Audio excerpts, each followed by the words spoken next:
Добрый день, друзья! Сегодня покажу вам посадку орхидеи котлея. Вот в этом горшке у меня росла огромная котлея, то есть заполнен листьями был полностью весь горшок. Я не стала разборку этой котлеи показывать, потому что я этим занималась 4 часа для того, чтобы ее разделить, разрезать, потом посадить к себе какую-то часть. У меня очень давно просили отростки все мои знакомые. И кому-то я уже отдала, кому-то посадила. И вот остался еще один отросточек на 4 бульбы. И его посадку я вам покажу. Посадка – это не самое главное. Самое главное – это нюансы, которые нужно знать при посадке котлеи. Для меня котлеи – это самые простые орхидеи в уходе. Их легко поливать, за ними легко ухаживать. К ним, такое простое выражение, не пристают вредители, что очень тоже радует. Действительно, я не видела на котлеях ни разу никого. Максимум, что может быть в грунте, это грибные комарики. И следующее видео обязательно будет о грибных комариках. Чтобы вы понимали, какого размера была эта орхидея, я вам оставлю ссылку на видео. В прошлом году я показывала этот огромный горшок и ее цветение. Это котлея насыщенного фиолетового цвета с бархатной темной губой. Цветет все время, растет тоже все время. Но есть нюансы ее полива и нюансы посадки. Вот давайте с этого и начнем. Что важно? Все бульбы у котлея растут друг за другом и соединяются общим корнем. Называется этот общий корень ризомой. Вот это 3 старых бульбочки. Это более новая бульба, но если мы посмотрим, то вот видно, что все бульбы цвели. Вот эти засохшие части – это бывшие цветки. Из бульбы котлея цветет всего 1 раз, но может выпускать от 1 до 6 цветов. Ну, по крайней мере, у меня было вот на цветоносов 6 цветов сразу. Это очень красиво, очень ароматно. Пахнет с утра часов до 2-3 дня. К вечеру аромата уже нет. Так вот, как же сажают котлею? И как же растет котлея, несмотря на вот эту ризому? Вот видите, кажется, ой, да что же тут такое? Корней-то нет совсем. Корни все гнилые, все старые. Если за них вот так потянуть, какая-то часть корней просто остается в руках. Вот видите, да, старые корни. Котлея так растит корни и так живет. От новой бульбы вырастают молодые корни.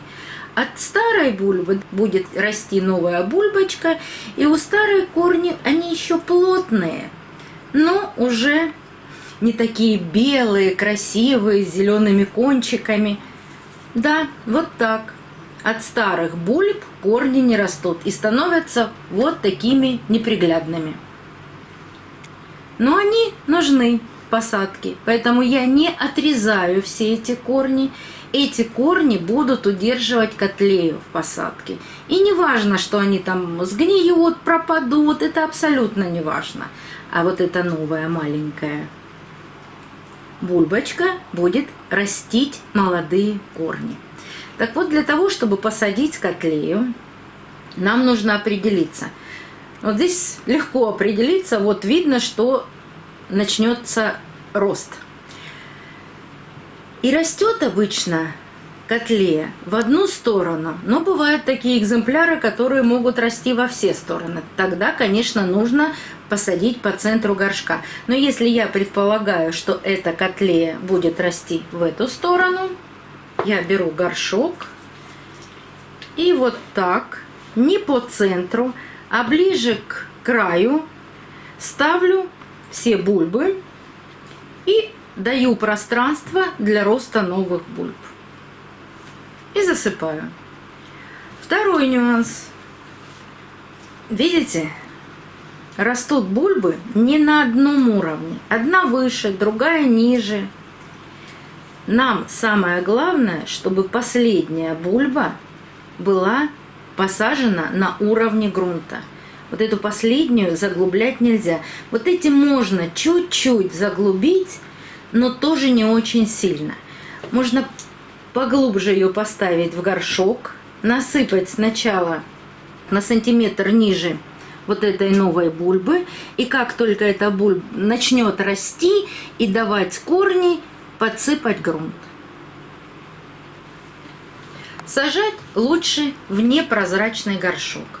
Но если у вас есть какие-то сомнения и вы не понимаете, как поливать орхидею, то можно посадить и в прозрачный горшок. Ничего страшного. Корни котлеи не участвуют в фотосинтезе, им свет не нужен, поэтому предпочтительнее будет непрозрачный горшок, но и не принесет никакого вреда котлее, если горшок будет прозрачный.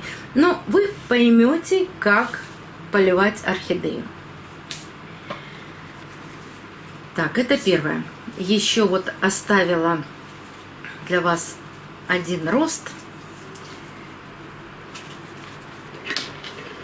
Вот когда я сажаю новую котлею, вот такая образуется сухая пленка. Вот эту сухую пленку я стараюсь убрать, потому что под такой сухой пленкой могут появиться вредители. Вот смотрите, убираю сухую пленку. Нахожу еще один молодой рост. Вот он.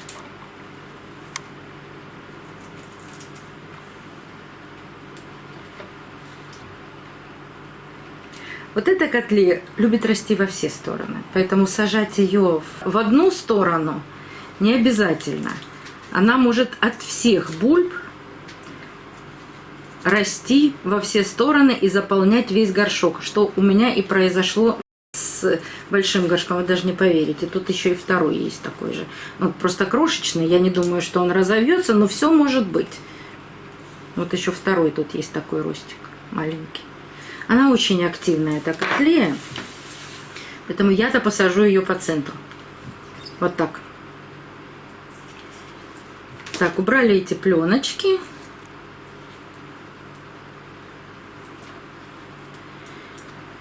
И теперь мы с вами почти готовы к посадке орхидеи. Но еще нужно сказать про грунт. Всем бульбовым орхидеям, включая котлеи, нужен очень влагоемкий грунт. Ну, как я вам показывала, корни тонкие, поэтому они влагу в корни, как фаленопсисы, не запасают, а запасают бульбы. И вот если вы посмотрите, вот эта орхидея ждала съемки видео и стояла без воды, и бульбы немножко сморщились. А вот та котлея, которая у меня посажена, если я сейчас сниму отсюда вот эти пленочки, посмотрите, какие гладкие, толстенькие бульбочки.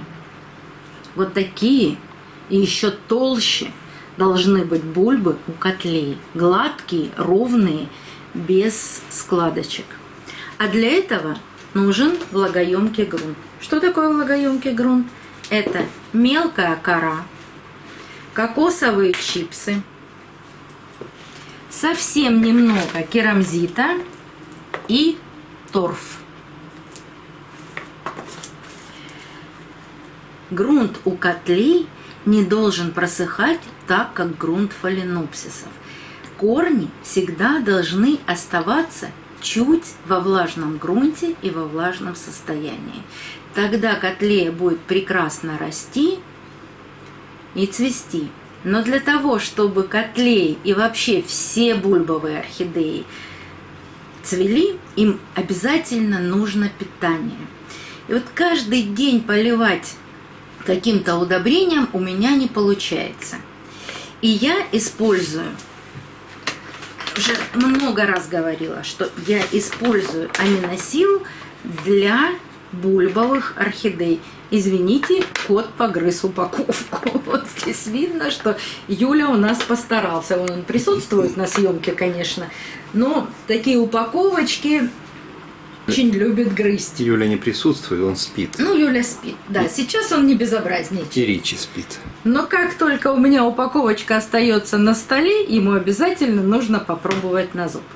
Так вот, при посадке, вот здесь у меня грунта примерно 2 литра, а мне нужно значительно меньше. Но я не буду в горшок насыпать или еще куда-то. Вот этот гранулированный аминосил я смешаю вместе с грунтом, потому что у меня еще есть котлеи, которые нужно пересадить. И грунт у меня еще останется. Просто насыпаю в грунт. Вот как он распределится, так и распределится. Но обязательно, очень часто нужно добавлять аминосил уже в посадку. Или то удобрение, которое вы используете. Особенно с конца февраля по начало декабря я их удобряю чуть ли не каждый полив. То есть на горшочек я кладу 1-2 гранулки в зависимости от размера горшка. Вот в такой горшок 5-литровый можно положить и 5-6 гранул. Кладу я это раз в 2 недели. Потому что нужно, чтобы она росла. И если мало удобрений, то вот здесь не выходит чехол. А если нет чехла, то нет и цветения. Вот здесь есть уже молодой рост. Сейчас немножко подрастет, и из каждого роста будут цветы. Я вам обязательно покажу, как она будет цвести. А если ростов 5-6, и они начинают расти в одно и то же время, представляете, сколько будет опять цветов. В общем, это орхидея моя любимая. Она так активно и красиво цветет всегда. Так, с удобрением решили. Теперь самая простая посадка. Насыпаю грунт.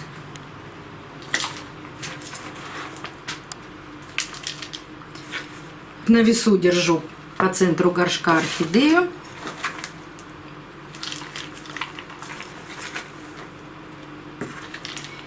И кокосовые чипсы, конечно, это не кора.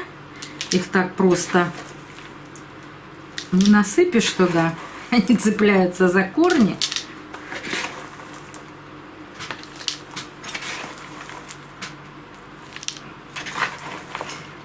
Ну, все, я сейчас сделаю. Можно немножко утрамбовать.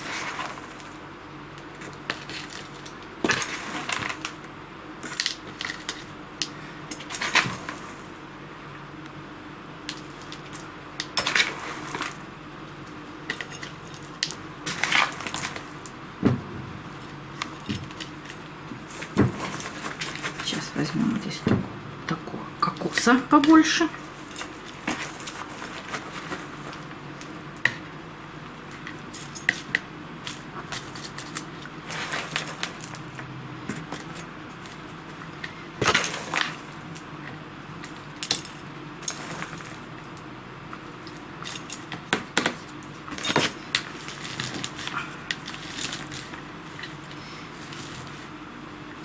Так, это глубоко. Если насыпали и вам кажется, что все-таки это глубоко, опять поднимаю немножко орхидею, стучим по горшочку.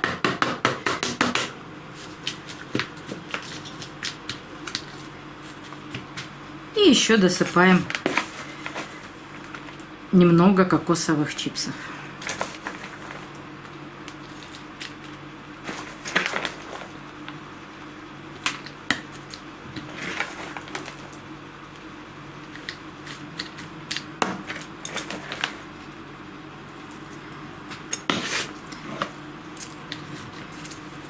Еще раз утрамбовываем.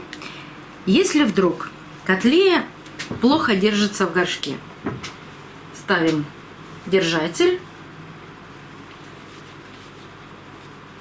прикрепляем какой-нибудь 1 лист, 2 листа, для того, чтобы удержать орхидею в ровном состоянии, в вертикальном состоянии. Вот так. Все росты остаются открытыми. Вот один, вот второй.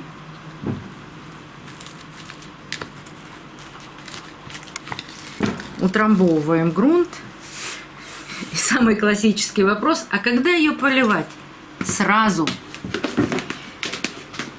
Эти орхидеи никогда не должны стоять в сухом грунте.